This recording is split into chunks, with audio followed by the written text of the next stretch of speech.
दोस्तों मैं आपका दोस्त एंड दोस्त आ चुका है आपके लिए करंट अफेयर्स का शो लेकर। हम बात करने वाले हैं आज का करंट अफेयर्स का शो, जिसमें बात करेंगे हम देश और दुनिया की इंटरनेशनल न्यूज़ और नेशनल न्यूज़, साथ में जो भी परियोजनाएं अभी लागू की गई है राज्य सरकारों द्वारा, और बात करेंगे कोरोना महामारी के चलते हुए किन किन परेशानियों का सामना करना पड़ रहा है। साथ में हम पढ़ने वाले हैं दैनिक समाचार की में, जो कि आपके लिए रहने वाला है आने वाली सभी प्रतियोगी परीक्षाओं के लिए बहुत ही ज़्यादा इम्पोर्टेंट। हम करते हैं आज का सेशन स्टार्ट। उसके पहले श्री जी क्लासेज कोटा में मैं करता हूं आपका हार्दिक स्वागत। और दोस्तों ये जो करंट अफेयर्स का शो चल रहा है, ये आपके आने वाले सभी एग्जाम हो, चाहे यूपीएससी लेवल का कंटेंट हमारे द्वारा बनाया जा रहा है। आप पढ़िए, नोट्स बनाइए, और उम्मीद करूंगा आप सभी साथियों को एक बार इस सेशन को शेयर कर दीजिए और सभी को जोड़ने की कोशिश कर लीजिए। हम बात करते हैं आज की मोटिवेशनल लाइन, जो को आपको बनाएगी ऊर्जावान और आपको देगी प्रेरणा। एक प्रकार की प्रेरणा मिलेगी कि हमें कैसे आगे बढ़ना है, कैसा मोटिवेट रहकर पढ़ाई करनी है, कैसे अपने टारगेट को सेट करके अपने लक्ष्य प्राप्ति की ओर आगे बढ़ते हुए जाना है। अपनी कंटिन्यूटी और रेगुलरिटी, आपको मेहनत, जो आपकी मेहनत जो है, कंटिन्यूटी, रेगुलरिटी और आपकी मेहनत, यही आपका सफलता का द्वार को खोल देगी। हम पढ़ते हैं आज की मोटिवेशनल लाइन। आपका समय सीमित है, इसलिए इसे किसी और की ज़िंदगी से व्यर्थ मत करो। मतलब कोई और काम करने में इससे व्यर्थ मत करो। आपकी जो सीमा है, जो आपकी सीमा सीमित है दोस्तों पढ़ने की, एक पढ़ने की जो सीमा होती है, आपके दिन पढ़ने के, अच्छी मेहनत करने के, कोई पद हासिल करना है आपको, किसी भी प्रकार की गवर्नमेंट जॉब आपको प्राप्त करनी है, तो निश्चित तौर पर आपकी समय सीमित जो सीमा सीमित है उस पर आप पढ़ लीजिए, ताकि आपको बाद में पछतावा ना हो कि हमने कुछ टाइम पढ़ाई नहीं की और आज हम ये काम कर रहे हैं, वो काम कर रहे हैं। हम मुझ में ये इतना कॉन्फिडेंस था या मुझ में इतनी ताकत थी कि मैं इस पद को हासिल कर सकता था या इस गवर्नमेंट जॉब को प्राप्त कर सकता था, लेकिन टाइम रहते हुए तो आपने ध्यान दिया नहीं, लेकिन बाद में आपको याद आती है। इसलिए ये वो सारी चीज़ों का पछतावा बाद में हो, तो आपकी समय सीमा जो सीमित है उसमें आप इन कामों को ज़रूर कंप्लीट कर ले। बाबू सोना के चक्कर में ना पड़े रहे, सब एक दिन किसी न किसी के बारे में आप ना सोचते रहे, अपने बारे में सोचें, अपनी पढ़ाई के बारे में सोचें। और इसी को लेकर हम करते हैं आज का सेशन स्टार्ट। पहला क्वेश्चन है दोस्तों आज हमारा, जो कि आने वाले सभी एग्जाम में, चाहे आपका यूपीएससी का हो, रेलवे का हो, एनटीपीसी प्री एग्जाम हो या मेंस एग्जाम हो, सभी में ये रहने वाला इम्पोर्टेंट। किस भारतीय प्रौद्योगिकी संस्थान ने एक स्मार्ट विंडो सामग्री विकसित की है जो इमारतों की जलवायु को स्वचालित रूप से नियंत्रित कर सकता है? दोस्तों इस क्वेश्चन को पढ़कर एक चीज़ मैं समझाना चाहूँगा आपको कि जैसे आप है, ठीक है, आप रहते हो अपने घरों पर, आपके पास गाड़ी होगी, ठीक है, गाड़ी भी देखते होगे आप। तो जैसे ही गर्मी के दिन आते हैं तो गाड़ी का जो शीशा होता है, इसमें डायरेक्ट सूर्य की रोशनी आती है, और डायरेक्ट सूर्य की रोशनी के आने के कारण क्या होता है कि वो जब भी कांच पर पड़ती है तो कांच में पड़ने के कारण हो जाता है, एक तो गाड़ी गर्म हो जाती है पूरी, साथ के साथ में वो कांच जिस पर पड़ता है वो काला पड़ने लग जाता है, ठीक है। तो अभी हाल में इन सभी चीज़ों को लेकर इमारतों की दीवारों को, गाड़ियों और कारों की जो खिड़कियाँ होती है उनके लिए एक स्वचालित जो जलवायु होती है उसको नियंत्रित करने के लिए स्मार्ट विंडो बनाई गई है। एक स्मार्ट विंडो बनाई गई है, और इस स्मार्ट विंडो किसके द्वारा बनाई गई है दोस्तों? तो ये स्मार्ट विंडो बनाई गई है आईआईटी गुवाहाटी के द्वारा। किसके द्वारा बनाई गई है? आईआईटी गुवाहाटी के द्वारा ये स्मार्ट विंडो बनाई गई है, जो आपके खिड़की, दरवाजे, कारों की खिड़कियाँ, बसों की खिड़कियाँ, ट्रेन की खिड़कियाँ, एरोप्लेन की खिड़कियाँ, इनको स्वचालित रूप से नियंत्रित कर देगी, अपने आप ऑटोमेटिक ये नियंत्रित कर देगी। इनमें क्या होगा कि इसमें एक क्या लगाया गया है? फोटोमेट्रिक सिस्टम लगाया गया है। क्या लगाया गया है? फोटोमेट्रिक सिस्टम लगाया गया है। इसको आप नोट कीजिएगा, फोटोमेट्रिक सिस्टम लगाया गया है। और इस सिस्टम के अंदर किन किन पदार्थों का यूज किया गया है? तो इनके अंदर यूज किया गया है दोस्तों कॉपर, और कॉपर के साथ किसका? इनेडियम, किसका दोस्तों? इंडियन टिन ऑक्साइड का। जिनका उपयोग किया गया है दो पदार्थों का, किसका? Copper plus Indian tin oxide का इसमें यूज किया गया है, जो कि फोटोमेट्रिक एक सिस्टम होगा, जो कि हमारे खिड़की दरवाजों को क्या है, जो सूरज की रोशनी है इनको भी नियंत्रित कर लेगा। ऑटोमेटिक सिस्टम पर यह काम करने लग जाएगी। ऑटोमेटिक सिस्टम पर ये काम करने लग जाएगी। कौन सी? इनके द्वारा विकसित की गई एक स्मार्ट विंडो जो कि अभी हाल ही में IIT के गुवाहाटी के द्वारा लॉन्च की गई है। मैं बताना चाहूँगा, आइए साथ में देखिए हमारे साथ फोटो। आप देखो, ये IIT के शोधकर्ताओं के द्वारा विकसित की गई है। देखो, ये देखिए, एक मिनट आप देखिए, ये स्मार्ट विंडो होगी। ये स्मार्ट विंडो कहाँ कहाँ यूज होगी? तो स्मार्ट विंडो को अब जैसे ये आपको ये बस दिखाई दे रही है, बस की ये खिड़की है, ये बस की खिड़की है। ये जैसे ही क्या होता है कि जैसे कि हमारे साइड में क्या होता है, रोशनी आती है सूर्य की, ये गर्म होने हो जाती है, पास में बैठी सवारी को गर्म कर देती है, बहुत ज़्यादा धूप लगने लग जाती है। इन सब का बचाव होगा इसके द्वारा, इन सब का बचाव किया जाएगा इसके द्वारा, स्मार्ट विंडो के द्वारा। ये आपको दिखाई दे रहा होगा एरोप्लेन की ये खिड़की है और ये पहली वाली खिड़की है। अब इस पहली वाली खिड़की और सेकंड वाली खिड़की में आपने डिफरेंस देखा होगा इसमें, और इसमें डिफरेंस दिखाई दे रहा होगा कि ये पहला वाला है, ये बिल्कुल शुद्ध दिखाई दे रहा है, बिल्कुल वाइट दिखाई दे रहा है। लेकिन जैसे सूर्य की रोशनी इसमें पड़ने लग जाती है तो ये क्या होता है, धीरे धीरे काला हो जाता है। ये देखो, धीरे धीरे ये काला हो जाता है। इन सभी चीज़ों के बचाव के लिए स्मार्ट विंडो की जो शोधकर्ताओं द्वारा खोजा गया है, copper plus indium tin oxide का उपयोग करके ये विकसित की गई है स्मार्ट विंडो IIT गुवाहाटी के द्वारा। किसके द्वारा? IIT गुवाहाटी के द्वारा। ये देखिए आप, ये कैसे काम करेगी, ये ऐसे काम करेगी दोस्तों। देखिए एक सेकंड इसको देखने का कोशिश प्रयास करें। ये जैसे कि सूरज की रोशनी आएगी, सूरज की रोशनी आकर इसको क्या करेगी, ये कन्वर्ट कर देगी और इसको स्वचालित रूप से क्या कर देगी, अपने हिसाब से इसको कूल कर देगी, मतलब ठंडा कर देगी। ये कोल्ड डे में जो कोल्ड डे होगा उसमें कोल्ड डे में ऐसे काम करेगी, हॉट डे में ये ऐसा काम करेगी। ये सारी चीज़ें, ये सन की, सूरज की रोशनी, ये विजिबल लाइट, ये जो फोटो इलेक्ट्रिक है, ये वाली जो खिड़की है, ये क्या करेगी, इसको रिफ्लेक्टेड कर देगी, इंफ्रारेड रेडिएशन जो इसमें काम किया जाएगा। ये सारी चीज़ें आपको दिखाई दे रही होगी। ये एक थीन फिल्म कोटिंग है जो इसको ठंडा करने में सहायता प्रदान करेगा। आगे चलते हैं, इसमें बात करते हैं। एक तरह से ये ऑटोमेटिक सिस्टम होगा दोस्तों, ऑटोमेटिक सिस्टम होगा। इसमें फोटो इलेक्ट्रिक जो सिस्टम लगाया गया है वो सिस्टम होगा।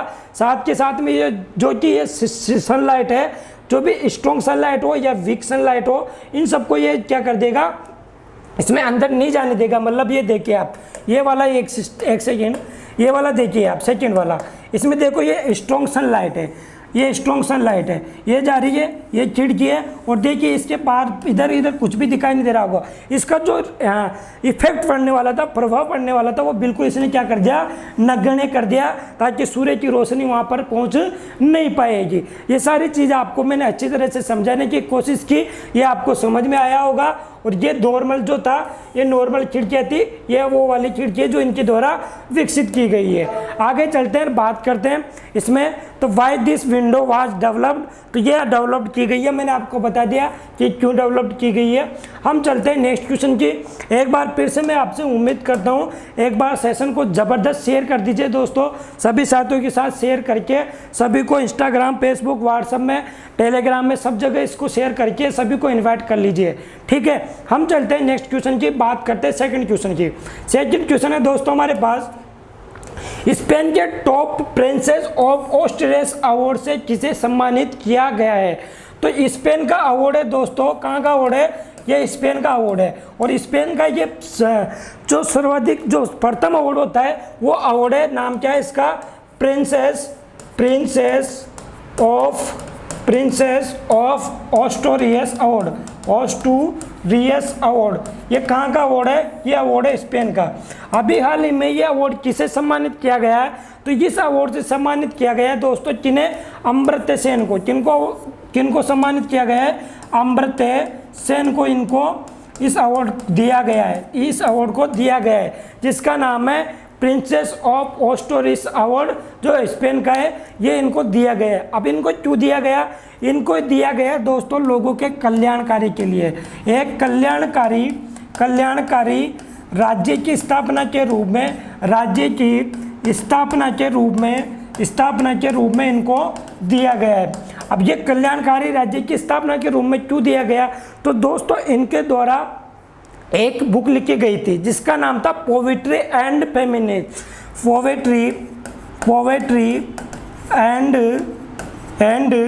फेमिनेंस। ये इनके द्वारा एक बुक लिखी गई थी, इसका मतलब क्या है कि गरीबों के लिए इन्होंने क्या किया कि गरीबों के लिए इन्होंने सोच विचार रखे। इनके द्वारा बोला गया, इस पुस्तक के लिए इनको दोस्तों नोबल भी दिया गया है, इन्हें नोबल प्राप्त करता है। नोबल इनको दिया गया था, कब दिया गया था? 1998 में। और बात करते हैं इसके अलावा तो इनको 1999 में भारत रत्न भी प्राप्त है। क्या है दोस्तों? भारत रत्न भी इनको प्राप्त है। और आप मुझे बता दीजिए फर्स्ट नोबल पुरस्कार किसे मिला था? तो पोएट्री एंड फेमिनाइन्स, ये इनकी बुक थी, इसके लिए इनको क्या मिला था? नोबल पुरस्कार मिला था। कब मिला था?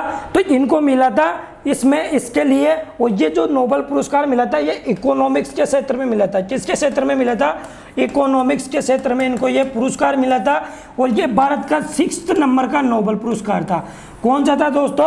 6th नंबर का ये नोबल पुरस्कार था। किसका?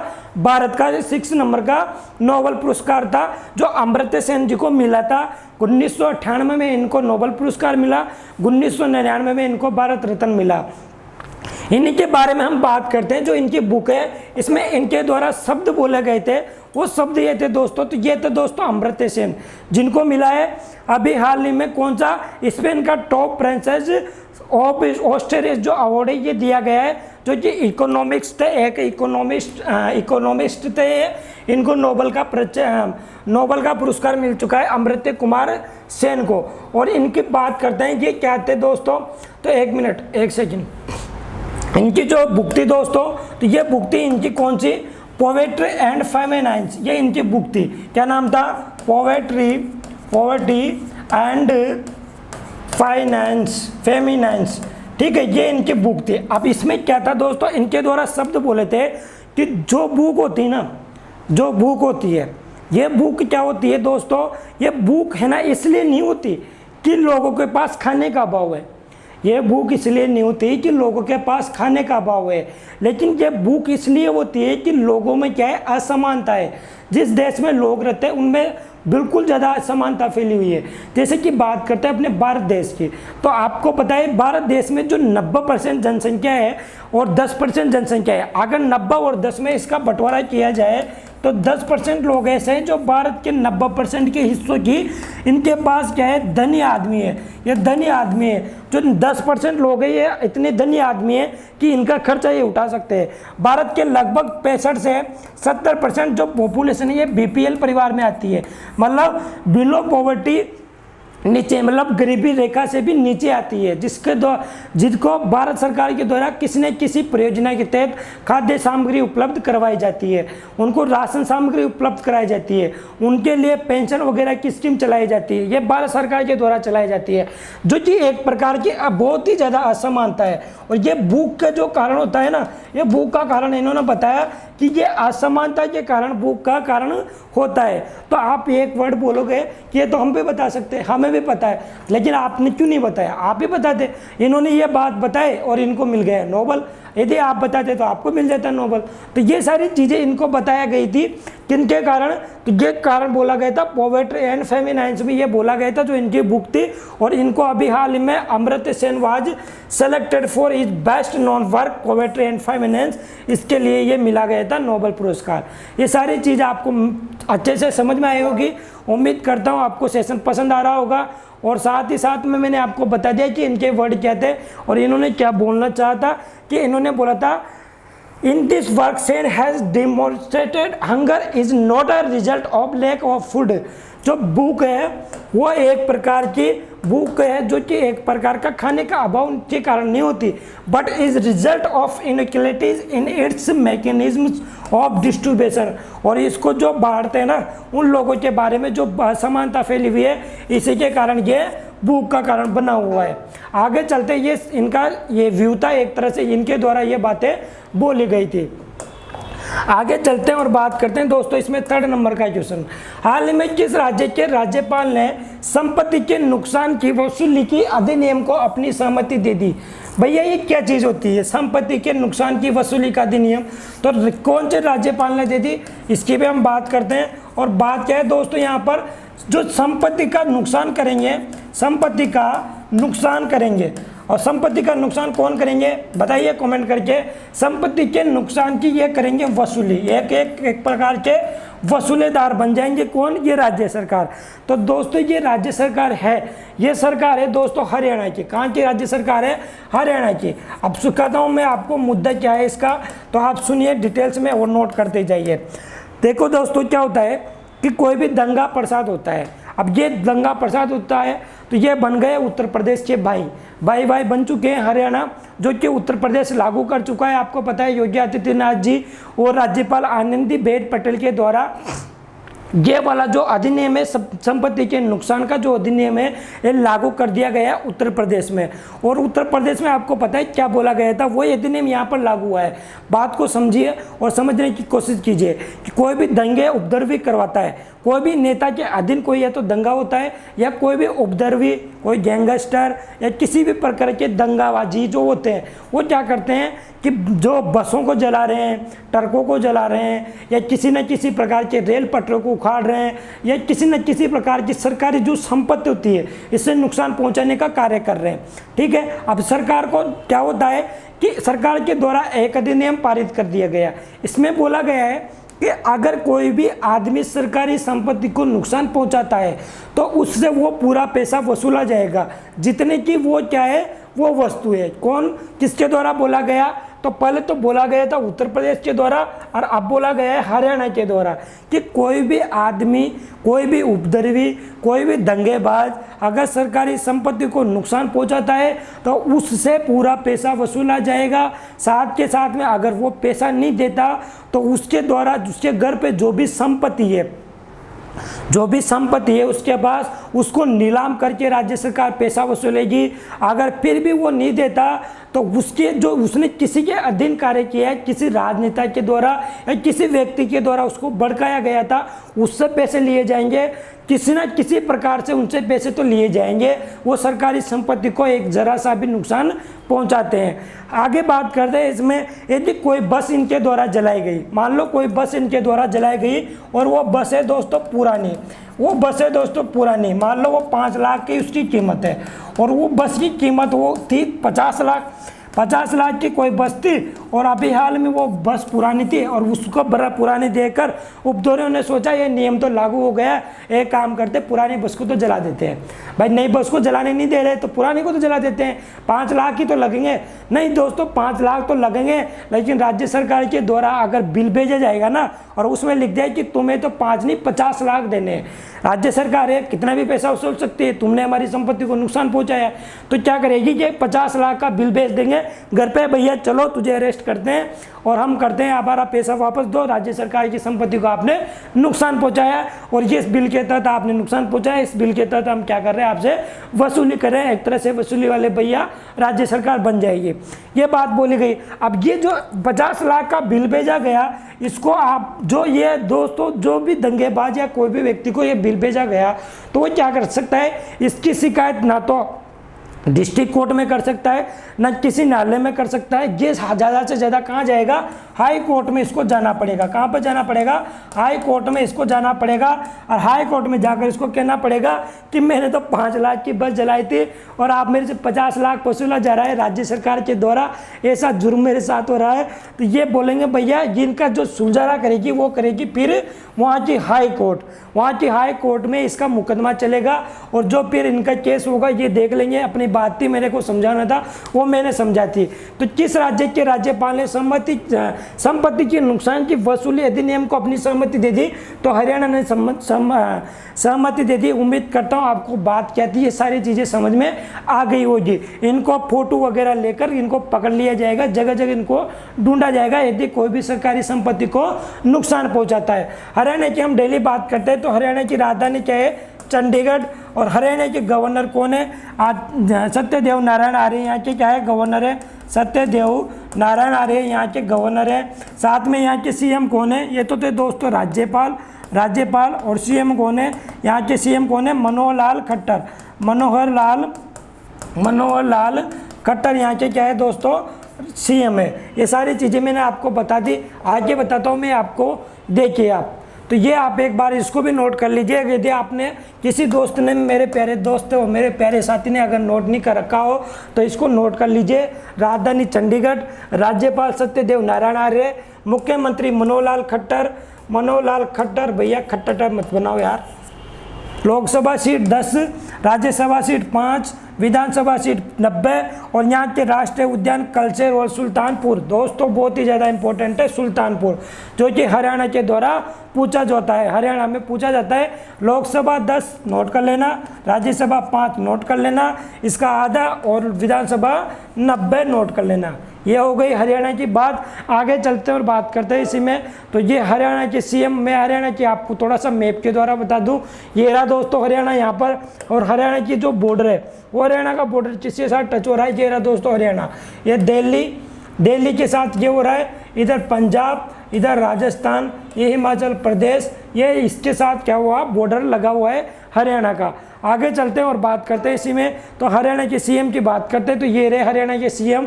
और ये देखिए आप, ये देखिए एक सेकंड मैं दिखाने का आपको कोशिश करता हूँ।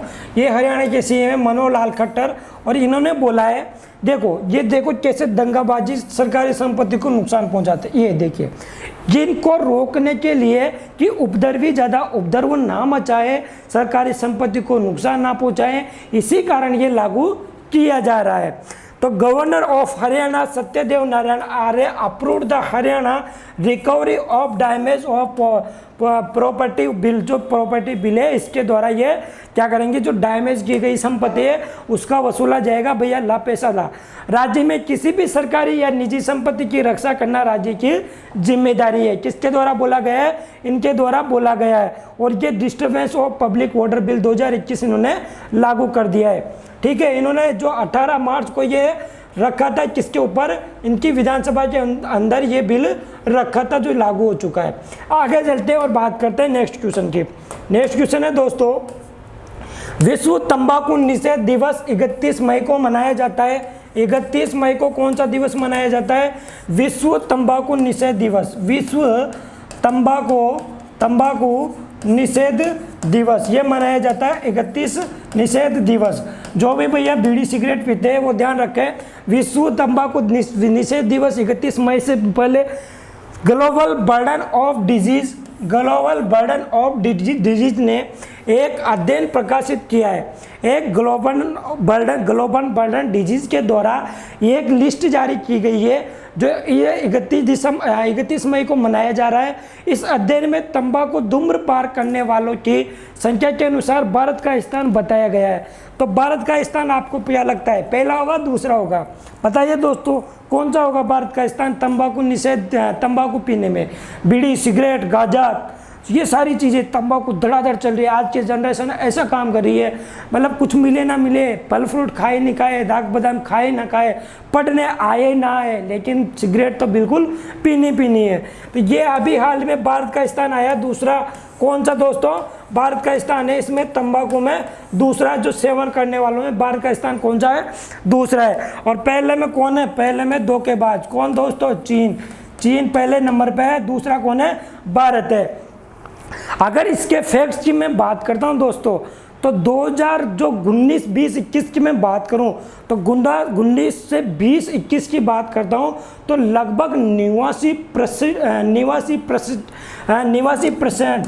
89% जो इसकी बात करता हूँ, फैक्ट एक डाटा बता रहा हूँ आपको, ठीक है, डरने की बात नहीं है। 89% जो है वो 25 साल से कम की आयु के व्यक्ति है।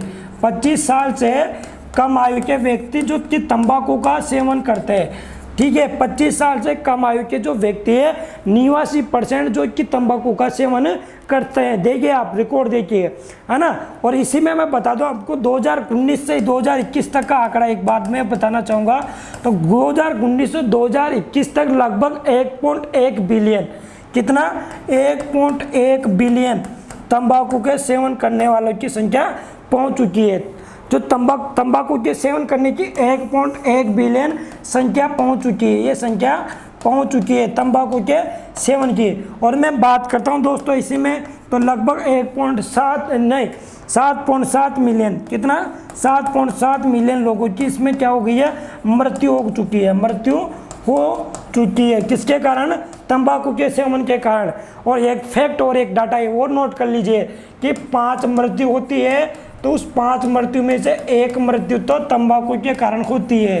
किसके कारण, 5 मृत्यु होती है, तो 5 में से 1 मृत्यु किसके कारण होती है दोस्तों? तंबाकू के कारण होती है। ये सारा एक डाटा है जो मैं आपके सामने लेकर आया हूँ कि लगभग 89% जो तंबाकू कर रहे हैं वर्तमान में, जो मतलब 2020-21 की बात करते हैं, अगर मान लो 1 लाख लोगों की संख्या बढ़ी है तंबाकू करने वालों की, एग्जाम्पल दे रहा हूँ, तो उसमें 89% तो ऐसे आदमी हैं, कोई 89% तो ऐसे व्यक्ति हैं जिनकी आयु 25 साल से भी कम है।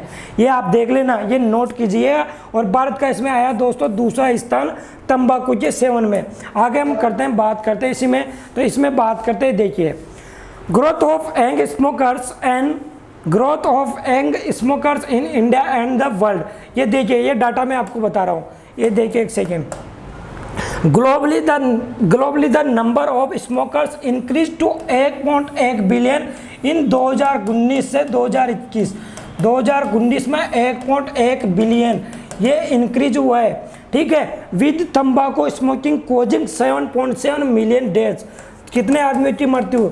7.7 मिलियन मृत्यु, ठीक है। ये देखिए आप, और including 1 in 5 deaths in males world wide. अगर वर्ल्ड वाइड की बात करते हैं तो 5 में से 1 मृत्यु किसके द्वारा होती है?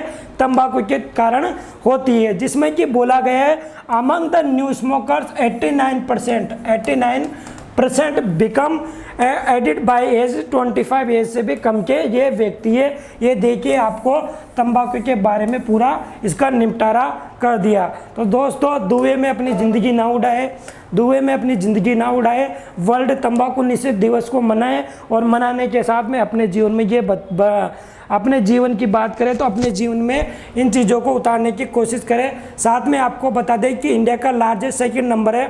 साथ में इसमें एक चीज़ और बताना चाहूँगा कि 15 से 24 वर्ष, कितना दोस्तों?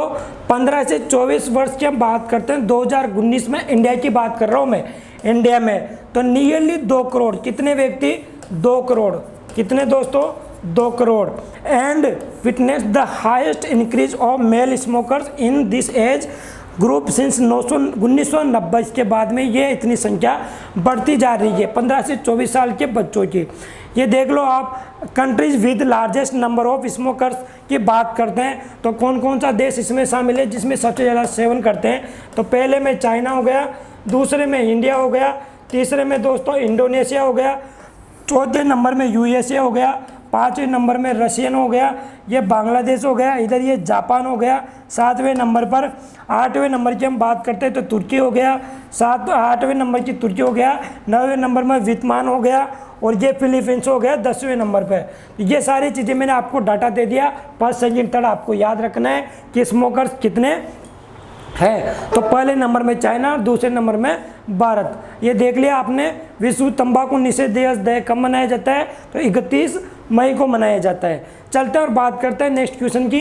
नेक्स्ट क्वेश्चन है दोस्तों, इसके पहले आप कर दीजिए सेशन को एक बार ज़बरदस्त शेयर और मज़ा लीजिए पढ़ने का, और सारी चीज़ें आप कर लीजिए नोट।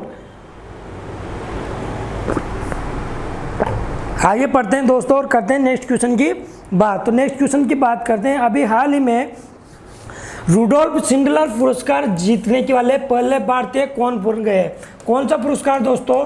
रुडोल्फ शिंडलर पुरस्कार। और रुडोल्फ शिंडलर पुरस्कार जीतने वाले कौन बन गए पहले भारतीय? तो ये बन गए डॉक्टर नागेश्वर रेड्डी। कौन बन गए दोस्तों? डॉक्टर नागेश्वर रेड्डी। अब ये डॉक्टर नागेश्वर रेड्डी है जो कि पहले भारतीय बन गए हैं रुडोल्फ शिंडलर पुरस्कार जीतने वाले। तो इनका एक ये क्या है दोस्तों, रुडोल्फ शिंडलर पुरस्कार इन्होंने जीता है। अब डॉक्टर नागेश्वर रेड्डी की हम बात करें तो जो एटीजी हॉस्पिटल्स हैं, एटीजी जो हॉस्पिटल्स है दोस्तों, हॉस्पिटल्स है ऑल इंडिया में, किसमें? ऑल इंडिया में एटीजी हॉस्पिटल्स के ये क्या है? एमडी चेयरमैन है, एमडी चेयरमैन है। कौन है? Doctor Nageshwar Reddy ji MD chairman है एटीजी हॉस्पिटल्स के। अब ये किससे संबंधित है? तो ये गैस्ट्रोरोपी होती है, गैस्ट्रोरोपी जो होती है एक तरह से पेट की समस्याओं को दूर करने के लिए एक गैस्ट्रोलॉजी डिपार्टमेंट होता है। उस गैस्ट्रोलॉजी डिपार्टमेंट के अंदर इनको फादर ऑफ गैस्ट्रोस्कोपी माना जाता है, फादर ऑफ गैस्ट्रोस्कोपी इनको माना जाता है। और गैस्ट्रोलॉजी की हम बात करते हैं तो जैसे कि पेट की समस्याओं को दूर करने के लिए, जैसे अपना पेट है तो इसके अंदर हम किसी भी प्रकार की जांच करवाना चाहते हैं, एंडोस्कोपी वगैरह कराना चाहते हैं तो इनकी ये जांच की जाती है। और पेट के अंदर किसी भी जैसे छाले वगैरह हो गए, आपको पथरी वगैरह हो गई, इन सभी की ये जांच की जाती है। ये होती है दोस्तों एंडोस्कोपी, जिसमें पता लगाया जाता है कि पेट के अंदर क्या क्या माल चल रहा है, क्या क्या समस्या उत्पन्न हो रही है। तो इनको बोला जाता है फादर ऑफ गैस्ट्रोस्कोपी, इनको बोला जाता है फादर ऑफ गैस्ट्रोस्कोपी। और जो किससे संबंधित है, गैस्ट्रोलॉजी से संबंधित है। ये सारी चीज़ मैंने आपको बता दी। कौन है, डॉक्टर नागेश्वर रेड्डी। इनको रुडोल्फ शिंडलर का पुरस्कार मिला है, जो कि भारत के पहले है, भारतीय रुडोल्फ शिंडलर। ये देखिए, ये दोस्तों डॉक्टर नागेश्वर रेड्डी, ये दोस्तों डॉक्टर नागेश्वर रेड्डी जो AIG हॉस्पिटल है, AIG हॉस्पिटल्स है, इनके चेयरमैन और doctor D Nageshwar Reddy becomes first Indian to win Rudolf Schindler award. ये सारी चीज़ें मैंने आपको बता दी। और आगे देखते हैं, आगे इसमें बात करते हैं। तो दोस्तों ये है डॉक्टर नागेश्वर रेड्डी, जिनको अभी हाल ही में रुडोल्फ शिंडलर का अवार्ड मिला है। हम चलते हैं नेक्स्ट क्वेश्चन की। ये तथ्यात्मक जानकारी जो आपको ध्यान रखनी है। हो सकता है आपके किसी न किसी एग्जाम में टपक दिया जाए कि रुडोल्फ शिंडलर का पुरस्कार किसमें दिया जाता है। कोई ना कोई भरोसा नहीं है दोस्तों NTPC रेलवे का। तो रेलवे तो कहीं ना कहीं किसी प्रकार के एग्जाम में आपसे पूछ लिया जाता है। आपके लिए कोई भी तथ्यात्मक जानकारी हो बहुत ही ज़्यादा इंपॉर्टेंट रहने वाली है। जो कंपटीशन वाले मेरे प्यारे भारतीय जो प्यारे जो छात्र है, जो विद्यार्थी है, इनके लिए बहुत ही ज़्यादा इंपॉर्टेंट ये चीज़ रहने वाली है। आगे चलते हैं, बात करते हैं 6 नंबर की क्वेश्चन की। IAF में पहली और एकमात्र महिला, IAF में पहली और एकमात्र जो महिला है वो एकमात्र महिला कौन है दोस्तों, कौन बने, जिन्होंने उड़ान परीक्षण इंजीनियर की भूमिका के लिए अर्हता प्राप्त की। मतलब इन्होंने पहला स्थान प्राप्त करने वाली उड़ान परीक्षण को, जो प्रथम क्या है, प्रथम उड़ान परीक्षण जो टेस्ट होता है, इन टेस्ट को इन्होंने फाइट कर लिया है, मतलब पास कर लिया है। और ये प्रथम इंजीनियर बन गई है, प्रथम महिला फाइटर इंजीनियर बन गई है, प्रथम महिला फाइटर टेस्टिंग इंजीनियर ये बन चुकी है। इनका क्या नाम है, इंजीनियर ये बन चुकी है। तो इनका नाम है दोस्तों आश्रिता वी ओलेटी। क्या नाम है इनका, इनका नाम है आश्रिता वी ओलेटी इनका नाम है। जो कि टेस्टिंग के जो फाइटर उड़ाने होती है उनकी टेस्टिंग करने वाली प्रथम इंजीनियर बन गई है IAF में, इंडियन एयरफोर्स में। IAF का मतलब है इंडियन एयरफोर्स में, इंडियन एयरफोर्स में ये पहली महिला बन चुकी है। इंडियन एयरफोर्स में ये पहली महिला बन चुकी है टेस्टिंग के लिए। अब वायुसेना की हम बात करते हैं तो वायुसेना दिवस कब मनाया जाता है, जल्दी से कमेंट बॉक्स में छाप दो। वायुसेना की स्थापना कब हुई थी, तो वायुसेना की स्थापना हुई थी दोस्तों 8 अक्टूबर 1932 को। कब हुई थी, 8 अक्टूबर 1932 को वायुसेना की स्थापना हुई थी। इसके जो अभी हाल ही में जो है वो कौन है, RK भदौरिया जी, इनके चीफ है। वायुसेना के चीफ कौन के, RK भदौरिया। और 8 अक्टूबर को क्या मनाया जाता है, तो 8 अक्टूबर को ही वायुसेना दिवस मनाया जाता है। क्यों मनाया जाता है, क्योंकि 8 अक्टूबर 1932 को क्या होता, वायुसेना की स्थापना हुई थी। इसके अलावा आपको एक क्वेश्चन का जवाब देना है मेरे साथ।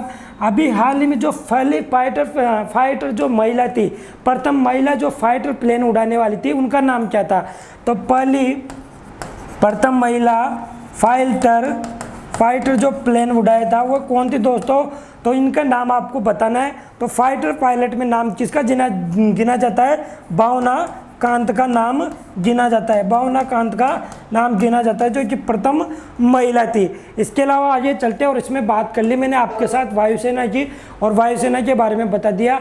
ये थी मैम आश्रिता वी ओलेटी, जो कहाँ से बिलोंग करती है, इनके बारे में भी नोट कर लो, ये भी आपसे पूछा जाता है।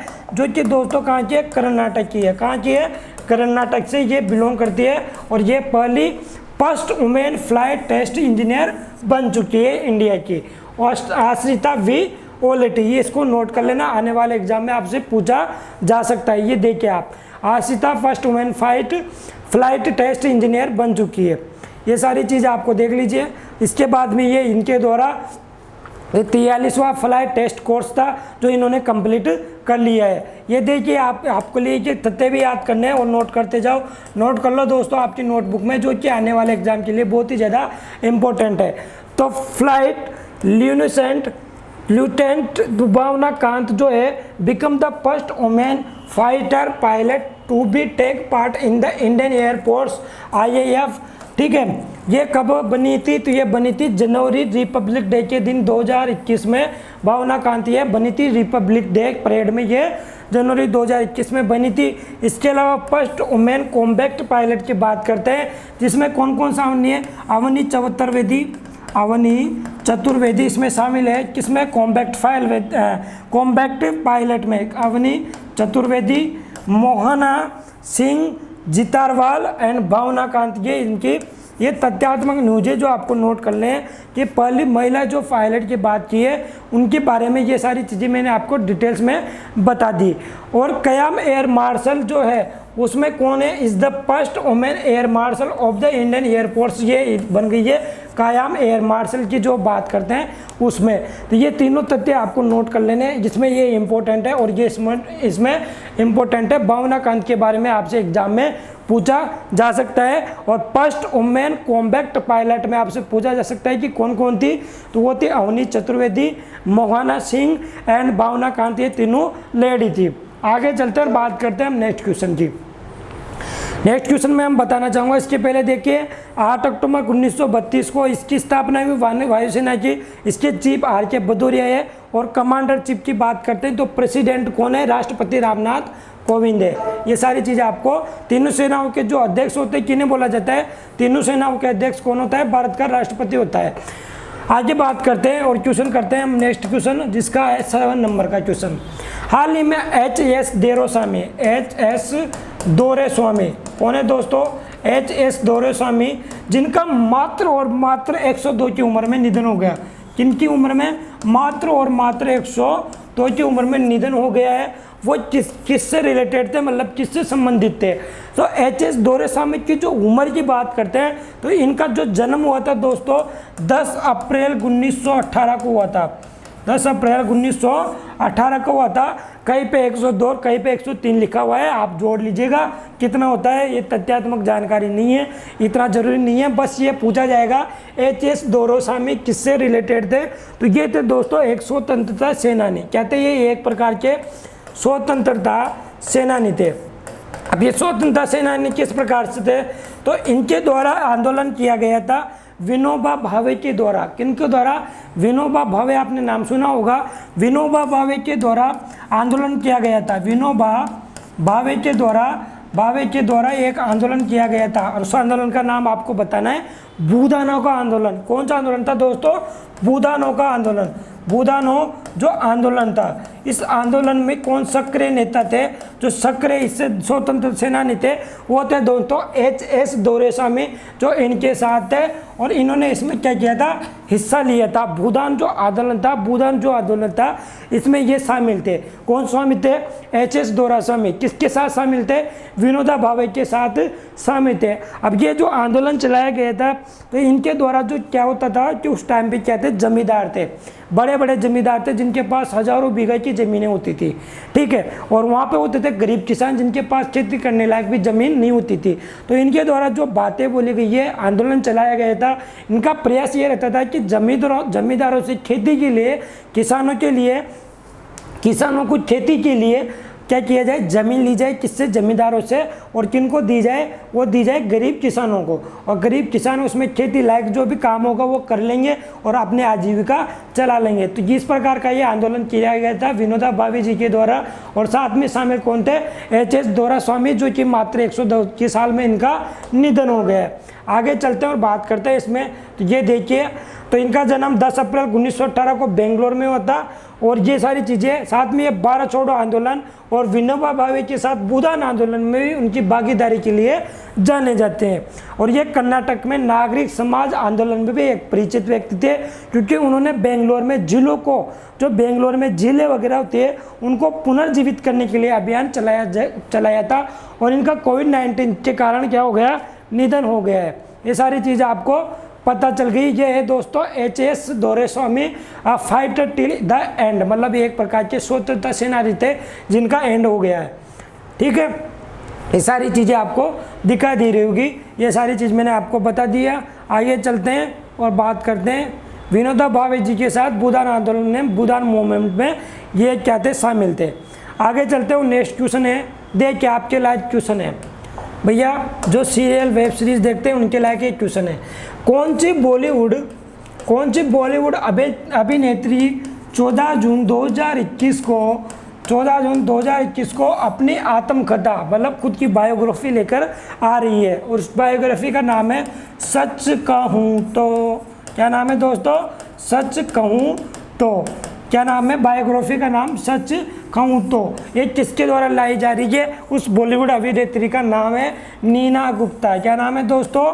नीना गुप्ता। ये एक एक्ट्रेस है, अभिनेत्री है नीना गुप्ता। इनके द्वारा इनकी बायोग्राफी सच कहूँ तो 14 जून 2021 को लॉन्च की जाएगी। इनके द्वारा ये बताया गया है, जिसमें इनके जीवन के बारे में बताया जाएगा, बायोग्राफी इनकी बताई जाएगी। ये वेब सीरीज में इनमें काम करती है नीना गुप्ता, जो बताना चाहूँगा। देखिए इनका फोटो, तो ये है दोस्तों नीना गुप्ता। नीना गुप्ता अनाउंसेस ऑटोबायोग्राफी सच कहूँ तो विद अ न्यू वीडियो, और वीडियो के साथ ये इसको लॉन्च करने वाली है।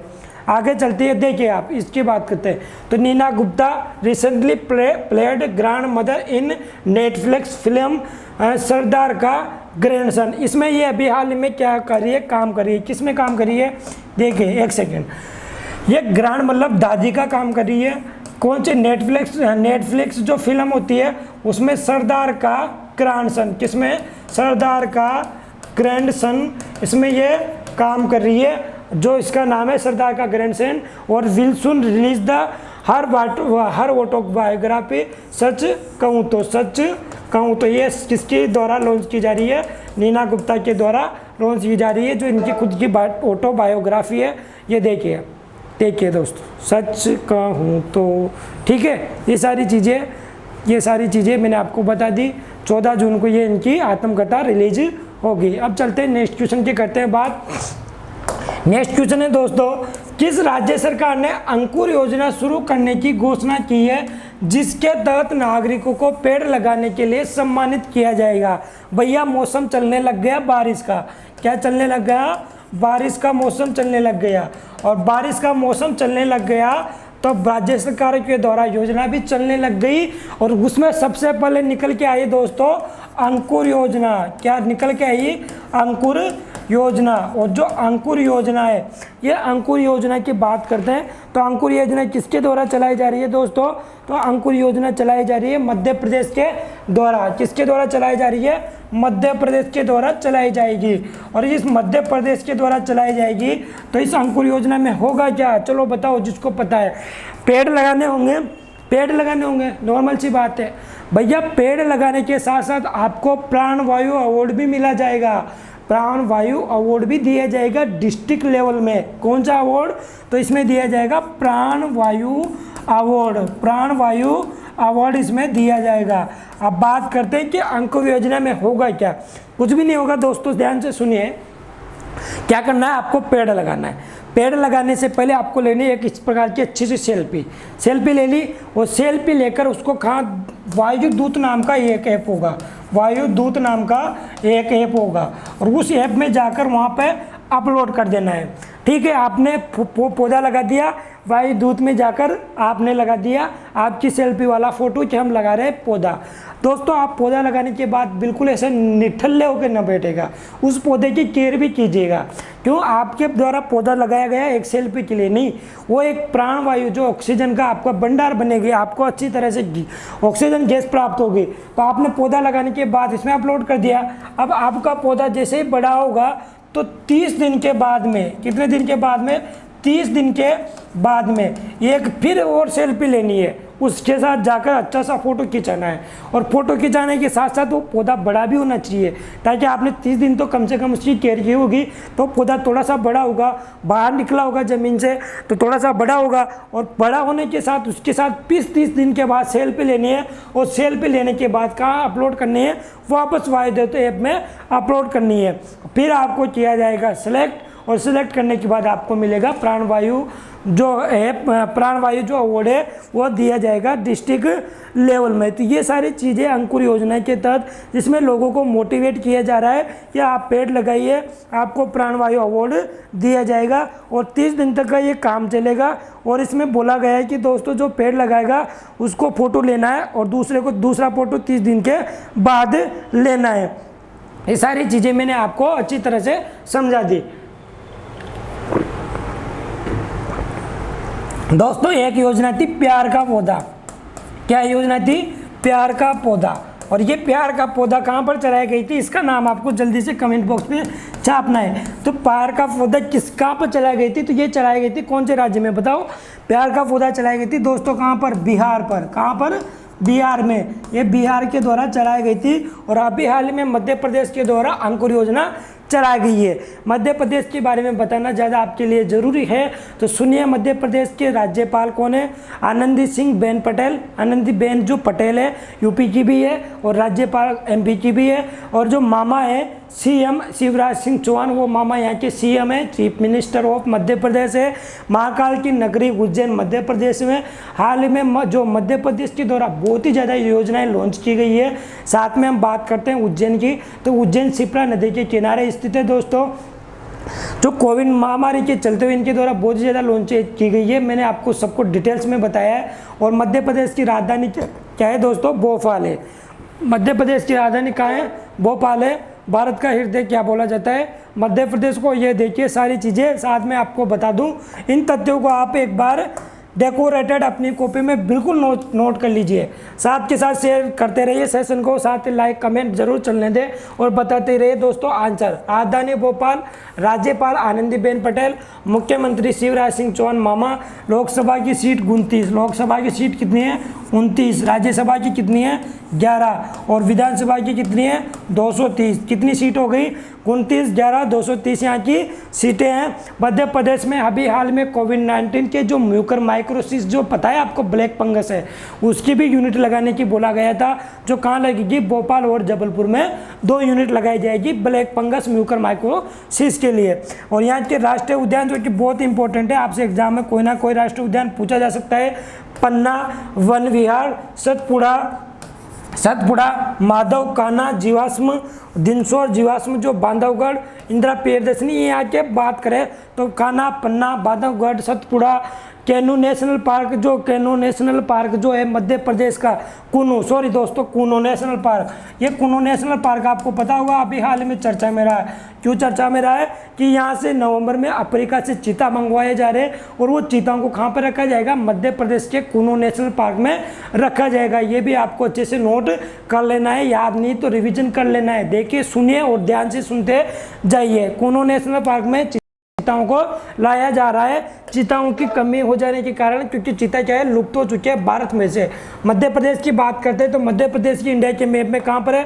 तो ये है दोस्तों मध्य प्रदेश। ये रहा दोस्तों मध्य प्रदेश। इसके जो पड़ोसी राज्य है राजस्थान, उत्तर प्रदेश, इधर झारखंड, इधर है छत्तीसगढ़ की बात करेंगे तो महाराष्ट्र के बाद गुजरात इसके पड़ोसी राज्य है। ये वाला नहीं है दोस्तों, है ना। यहाँ पे उत्तर प्रदेश, छत्तीसगढ़, महाराष्ट्र, गुजरात और राजस्थान इसके पड़ोसी राज्य हैं। मध्य प्रदेश की मैंने आपके साथ बात कर ली। आगे चलते हैं और बात करते हैं इसी में नेक्स्ट क्वेश्चन के द्वारा। ये देखिए अंकुर परियोजना के तहत पौधे लगाए जाएंगे और ये सारी चीज़ें मध्य प्रदेश गवर्नमेंट के द्वारा लॉन्च की गई है। आगे बात करते हैं नेक्स्ट क्वेश्चन की, जो कि हमारे पास है 47वें नंबर का। 47वीं FIH दोस्तों, 47वीं FIH आपको बताया जा रहा है 2-3 दिन से। FIH के जो अध्यक्ष बने उनका नाम कमेंट बॉक्स में आप जल्दी से छाप दो। FIH के जो अध्यक्ष बने हैं भारत की तरफ से, जल्दी से कमेंट बॉक्स में छाप दो। 47वीं FIH कांग्रेस के दौरान अंतर्राष्ट्रीय हॉकी महासंघ द्वारा राष्ट्रपति पुरस्कार से किसे सम्मानित किया गया है? तो अभी हाल में जो अंतर्राष्ट्रीय हॉकी महासंघ है, इसके दौरान जो राष्ट्रपति जो पुरस्कार है, राष्ट्रपति पुरस्कार से किसे सम्मानित किया गया है? ये सम्मानित किया गया है दोस्तों वी कार्तिकेयन पांडेयन को। किनको? वी कार्तिकेयन पांडेयन को। ये क्या है दोस्तों? ये कौन है? तो ये एक IAS अधिकारी है। ये क्या है? एक IAS अधिकारी है जिनको हॉकी के लिए अंतर्राष्ट्रीय हॉकी महासंघ के दौरान 47वीं FIS कांग्रेस के अंतर्राष्ट्रीय हॉकी महासंघ के द्वारा राष्ट्रपति पुरस्कार से अवार्ड से सम्मानित किया गया है। अब इनको क्यों किया गया, तो ये क्या करवा रहे हैं, हॉकी का जो वर्ल्ड कप होगा, हॉकी का जो वर्ल्ड कप होगा दोस्तों, तो हॉकी का वर्ल्ड कप कहाँ होगा ये भी बताओ। 2023 में कहाँ होगा, उड़ीसा में होगा। कहाँ पर होगा, उड़ीसा में होगा। और जो ये उड़ीसा में होगा इसके आयोजन को लेकर जो सारी जिम्मेदारियां किसने संभाल रखी है, इन IAS अधिकारी वी कार्तिकेयन पांडियन ने संभाल रखी है। और इनके जो आयोजनकर्ता बन चुके हैं, इनको संभालने की जिम्मेदारी इन्होंने ले रखी है। तो इसी को देखते हुए इनको जिम्मेदारी बेखूबी मतलब अच्छी से निभाने के लिए ये इनको क्या दिया गया है, राष्ट्रपति पुरस्कार दिया गया है किनको, जो कि वी कार्तिकेयन को, ये उड़ीसा के IAS अधिकारी है और हॉकी के आयोजनकर्ता के रूप में इनको बेस्ट राष्ट्रपति पुरस्कार को से नवाजा गया है। बात करते हैं FIH के अभी हाल में जो अध्यक्ष बने हैं, वो कौन अध्यक्ष बने हैं, तो वो बने दोस्तों नरेंद्र बत्रा। कौन बने हैं, नरेंद्र बत्रा। अरे भूलना नहीं है दोस्तों, भूलना बिल्कुल नहीं है, सीखना है, सीख कर जाना है, याद करके जाना है, भूलना तो बिल्कुल नहीं दूंगा आपको मैं, है ना।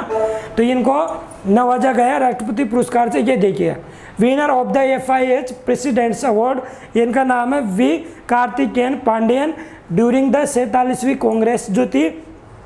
ये IAS अधिकारी है, ठीक है। ये private secretary of chief minister है, किनके, प्राइवेट चीफ से सॉरी इनका नाम है प्राइवेट सेक्रेटरी और टू चीफ मिनिस्टर है, उड़ीसा की ये बने हुए हैं। और उड़ीसा को the is a proud to host, Orissa क्या मिला हुआ है, Orissa is proud to host hockey world cup 2023, ये आपको द्वारा बताया गया है। ये बताया गया है उड़ीसा का हॉकी कप होगा, उड़ीसा में 2023 का वर्ल्ड कप, ये मैंने आपको बता दी। अभी हाल में जो बात करते हैं तो 47वें FIS कांग्रेस में जो नरेंद्र बत्रा है, इनको री इलेक्टेड किया गया है प्रेसिडेंट ऑफ FIS के लिए। आगे चलते हैं, बात करते हैं नेक्स्ट क्वेश्चन की। और नेक्स्ट क्वेश्चन है आज का दोस्तों, एक बार कमेंट्स करते रहिए और बताते रहिए सेशन कैसा लग रहा है। साथ के साथ लाइक शेयर बिल्कुल करना ना भूलें, आपके लिए बहुत अच्छी मेहनत की जा रही है। साथ ही साथ हमेशा आपको उसी रास्ते में चलना है जिस रास्ते में भीड़ ज़्यादा नहीं हो। अपने कंसेप्ट, अपने कंटेंट को आप देखो, पढ़ो, जांचो और खुद के नोट्स बनाओ। रिवीजन के लिए आप नोट्स बनाओगे, संडे का आपका रिवीजन देख लिया होगा कितना अच्छा रहने वाला है। इतना ही अच्छा रिवीजन आपका चलता रहेगा तो आपने आपको देखने में परेशानी नहीं होगी कि हम कितने गहरे पानी में। भीड़ हमेशा उस रास्ते में चलती है जिस रास्ते में आसान लगता है, लेकिन इसका मतलब ये नहीं कि भीड़ सही रास्ते में चल रही हो।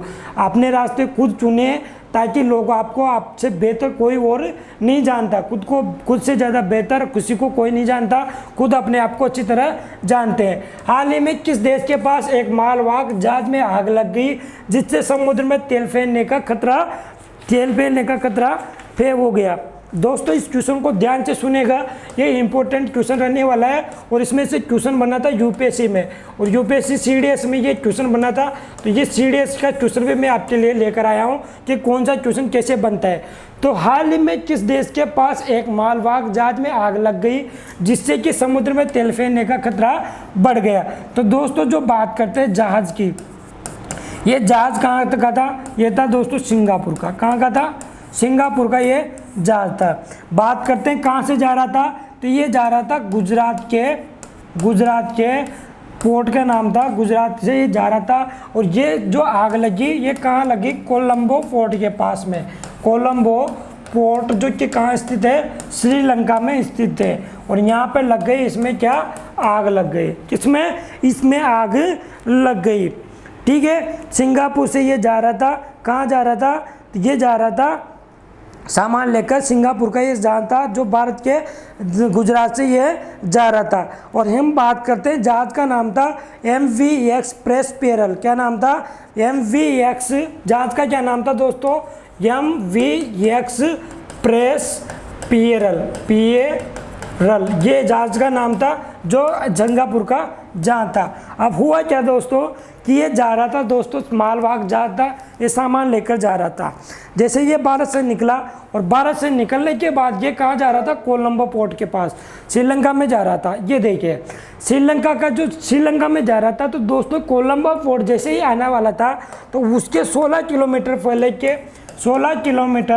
पहले ही इसमें लग गई आग और इन्होंने क्या कर दिया था, इसको लंगर करके मतलब एक तरफ से रोक लिया गया।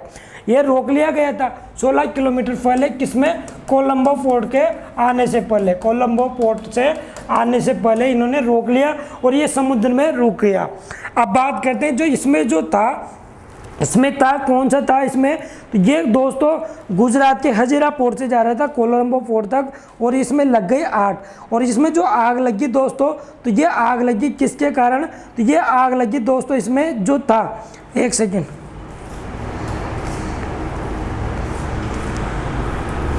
इसमें था दोस्तों नाइट्रिक ऑक्साइड, नाइट्रिक एसिड था। इसमें नाइट्रिक एसिड के कंटेनर थे, नाइट्रिक एसिड के लगभग 1486 कंटेनर थे, 1486 कंटेनर थे। और इसकी हम बात करते हैं, इस 1486 कंटेनर में जो भरा होता है नाइट्रिक एसिड भरा हुआ था, नाइट्रिक एसिड भरा हुआ था। और नाइट्रिक एसिड में क्या हो गया कि ये क्या हो गया, ये एक तरह से अनस्टेबल हो गया, अनस्टेबल होकर क्या हो गया, इसमें लगने लग गई आग। और जो कंटेनर थे उन कंटेनरों में आग लगना स्टार्ट हो गई, और आग लगना स्टार्ट हो गई तो जहाज हो गया बेकाबू, और जहाज बेकाबू हो गया तो जहाज में भी आग लगने लग गई। देखो मैं बताता हूँ आपको, है ना, तो देखिए एक सेकेंड, ये देखिए आप, ये बिल्कुल आग लगना स्टार्ट हो गई, ये देखो आप। तो ये दोस्तों जो था एक्सप्रेस पेरेल वाज लोडेड था, जो 300 मेट्रिक टन इसमें क्या था, फ्यूल था। किसका, इसमें खुद का फ्यूल था, कितना, इसमें खुद का फ्यूल था 325 मेट्रिक टन। किसका फ्यूल, जहाज का फ्यूल की बात कर रहा हूँ मैं, है ना। और इसमें कौन सा, नाइट्रिक एसिड के ये कंटेनर थे। अब दोस्तों आप एक क्वेश्चन जरूर पूछना मेरे से कि नाइट्रिक एसिड का उपयोग क्यों किया जाता है, तो दोस्तों वस्तुओं को चमकाने के लिए, किनको, वस्तुओं को चमकाने के लिए नाइट्रिक एसिड का उपयोग किया जाता है। ये जा रहे थे कहाँ पर, कोलंबो पोर्ट के उधर, तो 16 किलोमीटर पहले इनमें लग गई आग। और इसमें आग लगने के कारण ये देखिए कैसे जलने लग गया, और जो कंटेनरों में आग लग गई, इसमें खुद का फ्यूल था 325 मेट्रिक टन का, इनका खुद का फ्यूल था। अब ये खुद का फ्यूल था तो आग लगने के कारण ये फ्यूल क्या करने लग गया दोस्तों, समुद्र में फैलने लग गया। जो ये ऑयल था इस समुद्र में फैलने लग गया। ठीक है, ये बात मैंने आपको बता दी। साथ ही साथ में इंडिया की तरफ से भी इसमें सहायता पहुंचाई जा रही है। तो ये देखिए, तो इंडिया के द्वारा जो इसमें क्या किया गया, फिर सहायता पहुंचाई गई। तो यहाँ की जो बात करते हैं, जो मेरिन एनवायरमेंट प्रोटेक्शन अथॉरिटी होती है, इनके द्वारा बोला गया है कि जो ये ऑयल फैल रहा है, इस ऑयल फैलने से जो समुद्री जीव जंतु है उनमें बिल्कुल बहुत ज़्यादा खतरा बढ़ने वाला है। किनमें, तो इनके द्वारा ऑयल फैला जा रहा है। इसमें आग बेकाबू है दोस्तों, लगभग 20 मई की ये बात है, इसमें ये आग लग गई थी, बहुत बेकाबू हो गया था। इसमें भारत की बात करते हैं तो भारत के द्वारा जो ये INS वज्र है, INS वज्र के साथ साथ दोस्तों INS वज्र जो वैभव है, इसके साथ वेसल और डोर्नियर जो वज्र वेसल है, ये वज्र वेसल, इसके अलावा वैभव जहाज है और ये के डोर्नियर एयरक्राफ्ट, इनके द्वारा भारत की तरफ से मदद पहुंचाई जा रही है। डोर्नियर एयरक्राफ्ट के द्वारा, साथ में वज्र वेसल के द्वारा और वज्र जो जहाज है ये इनके द्वारा पहुंचाई जा रही है, इसमें सहायता पहुंचाई जा रही है। हम बात करते हैं इसमें, तो इसमें क्या क्या परेशानियां आने वाली है, तो उन परेशानी के बारे में बताना चाहूँगा, ध्यान से सुनना। समुद्र में यदि ऑयल जाता है तो समुद्री जीव जंतु को क्या होता है, इसमें क्या है कि समुद्री जीव जंतु के मरने की आशंका बढ़ जाती है, पर्यावरण प्रदूषण का खतरा बढ़ जाता है, और इकोनॉमिक जो इकोसिस्टम होता है समुद्री सिस्टम में वो कैसे चलता है, इसके बारे में आप सुनिए कि क्या होता है कि जो मछलियाँ होती है, वो मछलियाँ क्या होती है, छोटे छोटे कीड़ों को खाती है। छोटे छोटे कीड़े किनको खाते हैं, जो पेड़ पौधे होते हैं उनको खाते हैं। ठीक है, तो आप बोलोगे समुद्र में पेड़ पौधे कहाँ होते हैं, समुद्र की जो सतह होती है दोस्तों उसमें पेड़ पौधे होते हैं, और कुछ पेड़ पौधे तो ऐसे भी होते हैं बिना जड़ वाले, जिनको कौन खाते हैं, छोटे छोटे कीड़े मछलियाँ, छोटे छोटे कीड़े खाते हैं। छोटे छोटे कीड़ों को कौन खाते हैं, मछलियाँ खाती है। छोटी मछलियों को कौन खाते हैं, बड़ी मछलियाँ, बड़े जो समुद्री जीव हैं वो खाते हैं। इसी प्रकार इकोसिस्टम चलता रहता है समुद्र का। अब क्या होगा कि जो समुद्र के जंतु है वो जंतु क्या होता है, उनको क्षति पहुंचेगी। साथ में टैंकरों का तेल क्या है, रिश्ता गया, सरफेस में फैलता गया। टैंकरों का जो तेल है इसका वो तो 300 मेट्रिक तेल की बात की है, इसमें रिश्ता गया और फैलता गया, जिसमें समुद्री जीव जंतु जलीय जीव जो है उनके लिए नुकसान का ये कारण बन चुका है। अब आगे बात करते हैं, तो आगे इसमें बात करते हैं जो मछलियाँ होती है, जो क्या नाम है मछलियाँ होती है, वो मछलियाँ क्या होगी कि इसमें ये वॉयल फैलेगा और वॉयल फैल कर कहाँ जाएगा, सरफेस पर आ जाएगा, बिल्कुल सरफेस पे आ जाएगा। उस सरफेस से क्या होता है कि वो जो पेड़ पौधे होते हैं उन पेड़ पौधों में प्रकाश संश्लेषण नहीं हो पाता। क्यों नहीं हो पाता? कि जो परत आती है उसके द्वारा सूर्य की रोशनी जो होती है वो नहीं जा पाती। तो आप बोलोगे सूर्य की रोशनी तो कि गुरुजी सूर्य की रोशनी तो जल के ऊपर ही रहती है। नहीं दोस्तों, जो सूर्य की रोशनी होती है उस सूर्य की रोशनी की बात करते हैं तो लगभग 165 मीटर, कितनी दोस्तों? तो 165 मीटर। इस यहाँ पे मैं समझाना चाहूँगा आपको, 165 मीटर तक सूर्य की रोशनी जाती है किसमें? समुद्र में। और समुद्र में जो 165 मीटर की रोशनी जाती है, ये रोशनी क्या करती है? उन जलीय जंतु के जो पेड़ पौधे उनका प्रकाश संश्लेषण का कारण बनती है। और उस प्रकाश संश्लेषण के कारण पेड़ पौधे बड़े होते हैं और बड़े होने के कारण उनमें छोटे छोटे जीव खाते हैं, छोटे छोटे जीवों को मछलियाँ खाती है। अगर ये परत जम जाएगी तो परत जमने के कारण उनका खाना पीने का सिस्टम बंद हो जाएगा और खाना पीना सिस्टम बंद होने के कारण जलीय जंतुओं को क्षति पहुँच जाएगी, वो मर जाएंगे। किसके कारण? इसके कारण। तो ये हो जाएगा इसमें नुकसान। और आगे बात करता हूँ इसमें, तो ये जो नाइट्रिक एसिड है मैंने इसके बारे में बात कर ही ली। और ये कहाँ पर हुआ? तो कोलंबा पोर्ट की बात कर ली, श्रीलंका में ये कोलंबा पोर्ट में हो गया। और इसमें 1486 जो कंटेनर थे, ये देखिए आप, 1486 container carrying about 25 ton of the hazard, जो वहाँ का जो नाइट्रिक एसिड ये ले जा रहा था। ये सारी चीज़ें मैंने आपको डिटेल्स में बता दी। साथ में एक चीज़ बताओगे दोस्तों, इसमें एक चीज़ बताना आप चीज़ पूछोगे कि जैसे कि इसमें जो सबसे ज़्यादा नुकसान होगा ये इसको होगा दोस्तों, किसको? इसमें वॉयल फैलने के कारण निगोम्बा को। किसको होगा? निगोम्बा एक देश है, निगोम्बा एक देश है। इसमें क्यों होगा? इसमें इसलिए होगा क्योंकि इसके पास एक झील है और इस झील में अगर ये चला गया ऑयल का रिसाव इसमें चला गया तो बहुत ही ज़्यादा इसमें दिक्कत हो जाएगी जलीय जंतु जीवों के लिए। ये सारी चीज़ मैंने आप बता दी। ये गल्फ ऑफ कम्बात की खाड़ी है, ये सारी चीज़ बता दी। गल्फ ऑफ कच है, ये यहाँ से गुजरात से आ रहा था और ये जा रहा था श्रीलंका की तरफ से। सारी चीज़ें मैंने आपको डिटेल्स में चर्चा कर दी। भारत की तरफ से कॉर्नियर डोरोनियर एयरक्राफ्ट, विजल वज्र और साथ में वैभव जो जहाज है वो इसमें सहायता पहुँचाने के लिए गए हुए हैं। और ये बात करते हैं दोस्तों, इसमें आगे मैं बात करता हूँ आपको। तो ये एक सेकेंड, तो इसमें ये बात करता हूँ दोस्तों मैं, तो इसमें आपको बताइए कि दोस्तों आप एक क्वेश्चन वाजिब होगा कि सर जो समुद्री जलीय जंतु है जहाँ पर ऑयल फैल रहा है, ये ऑयल फैलेगा तो वहाँ से आगे निकल जाएंगे, मतलब आगे चले जाए जलीय जंतु, पूरे समुद्र में थोड़ी ना फैल रहा है। तो दोस्तों जब जलीय जंतु के ऊपर ये ऑयल का रिसाव हो गया और वो जो वहाँ पे वर्तमान में मौजूद जलीय जंतु है उनकी जो सरफेस है उनकी चमड़ी पर वो ऑयल जमा हो जाता है। सरफेस में जो समुद्र का पानी उसके सरफेस पे जो ऑयल जमा हो जाता है और किनारों पर ऑयल जमा होकर आ जाता है, इन जलीय जंतु को मार देता है, वो इनको मारकर ये किनारे पर ले आता है। ये सारी चीज़ें, ये घटना इसमें इकोसिस्टम में होती है समुद्र के अंदर। और ये जो क्वेश्चन है, ये क्वेश्चन देखिए आप, जो CDS में आया हुआ है, CDS में ये क्वेश्चन आया हुआ है IAS एग्जाम में। Which one of the following Indian Ocean island nations has recently declared a state of environmental emergency due to oil spill from a grounded ship. तो ये कहाँ पर हुआ था जिसके कारण इमरजेंसी लगानी पड़ी थी? जो क्या हुआ था? ऑयल स्पिल होता, मतलब ऑयल फैल गया था। अभी हाल में इस जहाज में भी ऐसा सिस्टम हो रहा है जिसमें कंटेनर में तो आग नाइट्रिक ओसाइड में लग रही है, नाइट्रिक एसिड में लग रही है, लेकिन ऑयल का जो खुद का जहाज था, जहाज के अंदर खुद का ऑयल था, खुद का पेट्रोल डीजल था, इसमें ये सारी चीज़ें हो गई। तो ये था दोस्तों मालदीव का जहाज, मालदीव, और मालदीव में लगानी पड़ी थी इमरजेंसी, है ना, मालदीव में लगानी पड़ी थी इमरजेंसी, है ना। तो ये था हमारा आज का सेशन और हम बात करते इसमें आगे बात करते हैं। ये मैंने सारी चीज़ें समझा दी और सारी चीज़ें समझाकर आपको अच्छा लगा होगा, समझ में आया होगा, सारी चीज़ आपको समझ में आई होगी। उम्मीद करता हूँ सेशन को शेयर करना बिल्कुल ना भूलें। कोई भी आपकी समस्या है तो कमेंट बॉक्स में ज़रूर बताएं। आपकी कमेंट बॉक्स में जाकर मैं सारे कमेंट्स देखूंगा। साथ के साथ में सेशन के बारे में ज़रूर बताएं, कैसा लगे, कंटेंट कैसा लगा, सारी चीज़ें आपको बतानी है और शेयर लाइक कमेंट ज़रूर करना है। हम करते हैं आज का सेशन ख़त्म। Thank you. Share like subscribe and comments आपको करना बिल्कुल नहीं भूलना। साथ के साथ में जो अपना सेशन होता है ये UPSC के लेवल स्पेशल चल रहा है, RS रेलवे बैंक और अदर PCS सिस्टम्स एग्ज़ाम जो भी होते हैं उनके लिए ये सेशन आपका रहता है। थैंक यू दोस्तों, लव यू ऑल। उम्मीद करता हूँ सेशन पसंद आया होगा, शेयर करना बिल्कुल ना भूलें, है ना। Thank you.